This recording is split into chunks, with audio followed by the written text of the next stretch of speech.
Namaskaram to all of you. In this video, I'll be sharing my detailed VARC strategy, which helped me get around 42.73 marks in the CAT 2024 exam. This is equivalent to around 99.3 percentile, and this is just VARC. My overall percentile was 99.43. But for this video, we'll focus on the VARC section in itself in detail. Alright. I'll divide it into two sections, the exam strategy as well as the preparation strategy.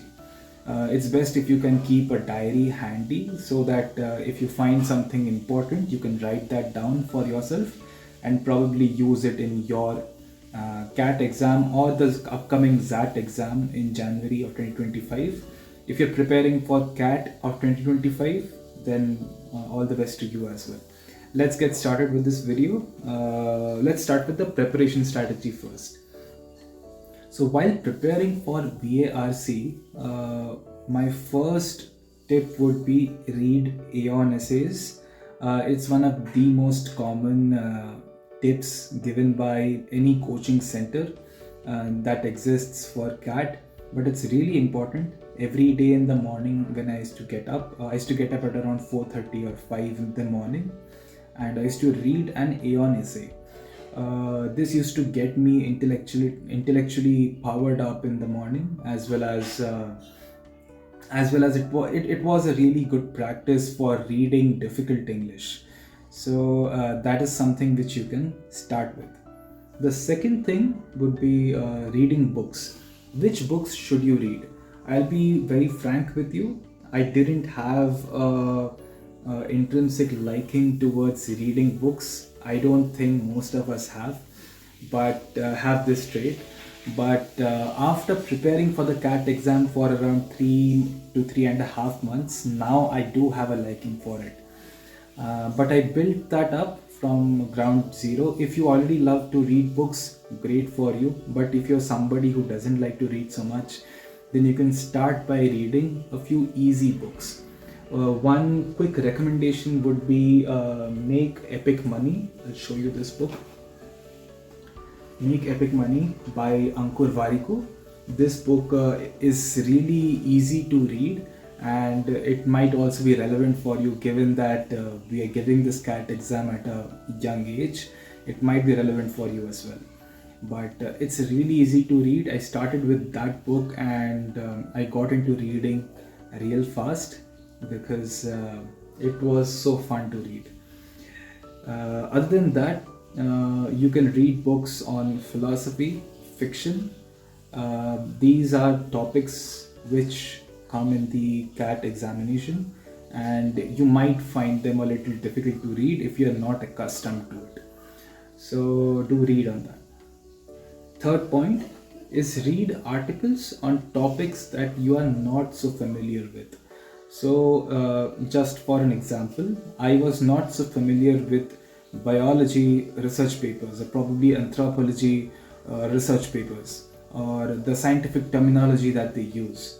So I started reading some of their articles. I need not understand them completely, but I need to make sure that I'm familiar with the jargons that they use. So I did that, and that really helped me because by the end of my preparation, so when the D-Day had come, I really had the jargons memorized in my mind very easily.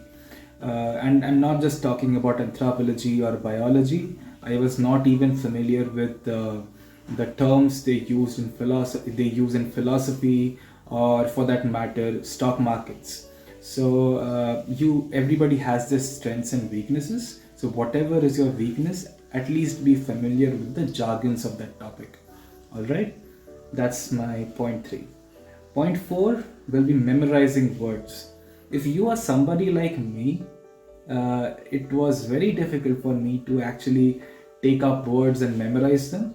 So I used this particular trick. No one taught this to me, but I used this and it worked really well for me. So let's say there's a word altruistic. All right. Now this is a word which means selfless. There would be no other way for me at least to remember this always, but what I did is I related this word to a person in my life who I feel is really selfless. All right, and once I did that, I made a connection in my brain. Or if you know more about NLP, or if you know more about how the brain works, you would know that you have to make associations in your brain, and you would learn things really fast. So using that, I related that word with a particular person in my life, and I was able to remember that. Similarly, other words, I related words or ideas with things, people, places in my life. So you can try that as well. Coming to the fifth point, which is PYQs. Now, you don't have a lot of time, all right, to prepare for any exam. You at the max will have 1 year, or at the minimum will have around 3 to 4 months. All right. In my case, I prepared for 3.5 to 4 months approximately. So it was really important for me to familiarize myself with the kind of questions that come in the CAT exam. So I did a lot of PYQ practice. That really helped me. You can try that as well, and it is one of the most important things to do, if I may say. Coming to the sixth point, for those who have chosen a good coaching center or a good coaching institute, maybe online or offline, please attend their classes regularly. I did that, and the reason I'm saying this is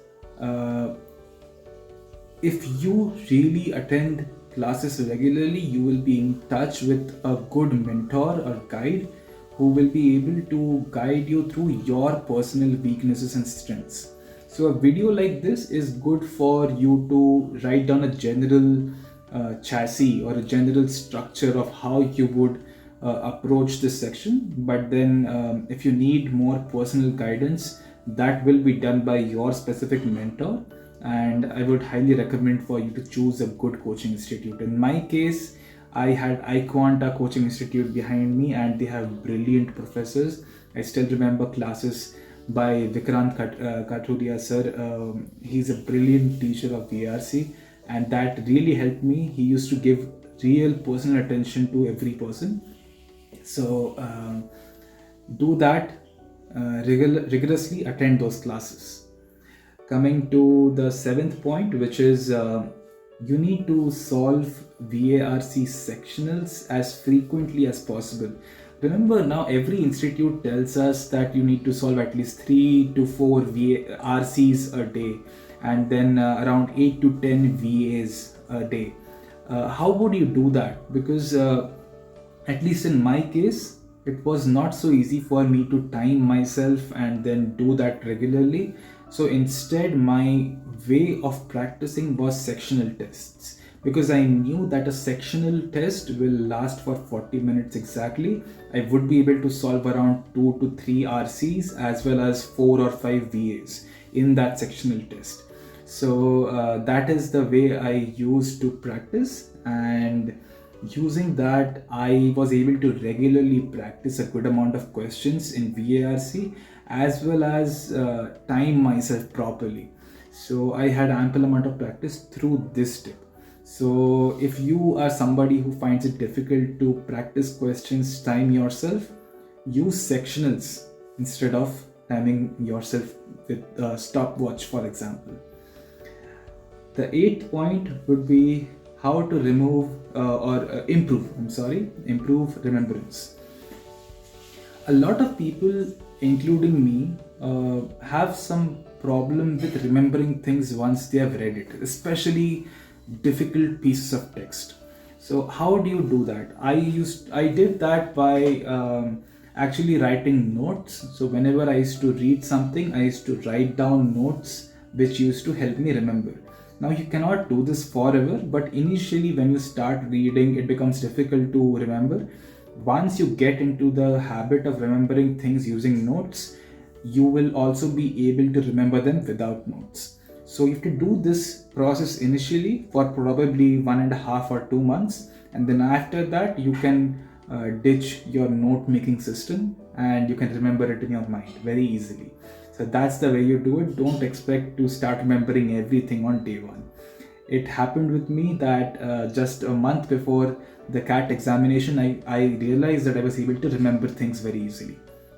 So this is my 8-point preparation strategy for VARC. Now let's go into the paper strategy. I have a transcript in front of me so I do not miss any point while I make the video. Alright, so forgive me for that if I'm looking into the laptop. It's not an extempore for me. So going to the paper strategy, I have 3 major points which I have followed and which you may too.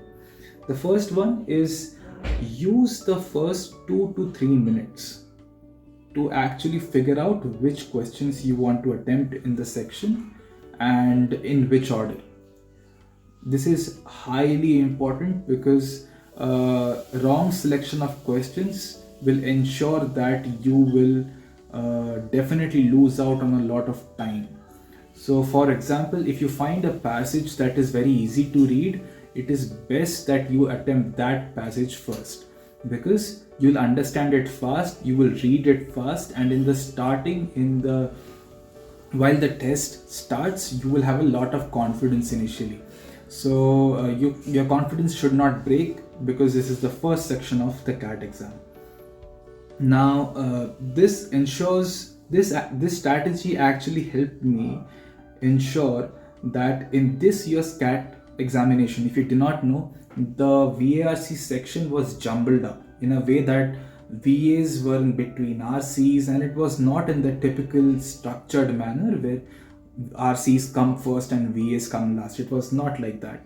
But these 2 to 3 minutes, I was able to write down the questions. So for example, from question 16 to question 20 is an RC, question 18 and for example question 14 and 15 is a VA.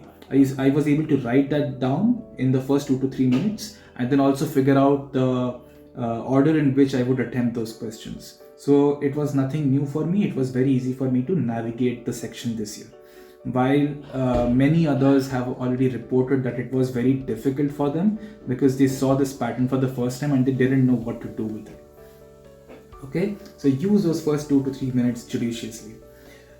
In the second point will be while reading the passage, read calmly and do not rush it. While reading the passage, read calmly and do not rush it. This is a point which seems very silly, but I realized this actually just 2 days before CAT. I used to rush reading the passages because there's a time limit to this section, and you feel like if you do not read fast, you lose out on time and you will only be able to attempt a minimum number of questions. That is actually not true. Once I started to read it with a calm mannerism and actually trying to understand each word which I was reading, I realized that I was able to attempt even more questions and with a much higher accuracy, to the point that my accuracy reached 99 to 100% before my CAT exam. So this gave me a 20 marks boost 2 days before CAT. So if you're really wanting to increase your marks, increase your accuracy, increase your speed, read calmly, try to understand every word, every sentence in the passage, and do not skim. This is the strategy that worked for me. Probably some other toppers are there who recommend skimming. I do not, because this is the strategy that worked for me. You can try that out. The third point is when you're confused between 2 options or 3 options, leave the question. It so happens that I used to get so entangled with the questions when I was not able to attempt them. My ego used to hurt that why is it that I'm not able to understand this even though I have read the full passage. So it does happen sometimes. There are mental blockages that happen, and it's best if you can skip that question and maybe come back to it later, or maybe not come back to it at all if you don't have the time. but skipping those questions ensures that you will have the time to answer easier questions later in the section. So this is my complete detailed strategy which I used for my VRC attempt in CAT 2024, which got me a 42.73 marks and a 99.3 percentile in the VARC section. Hope this helped. Let me know if you need anything more, and subscribe, like. These are things which I've started to say from my second video on this channel. But if you do really like it and this helped you, do give a like. Bye bye and see you next time.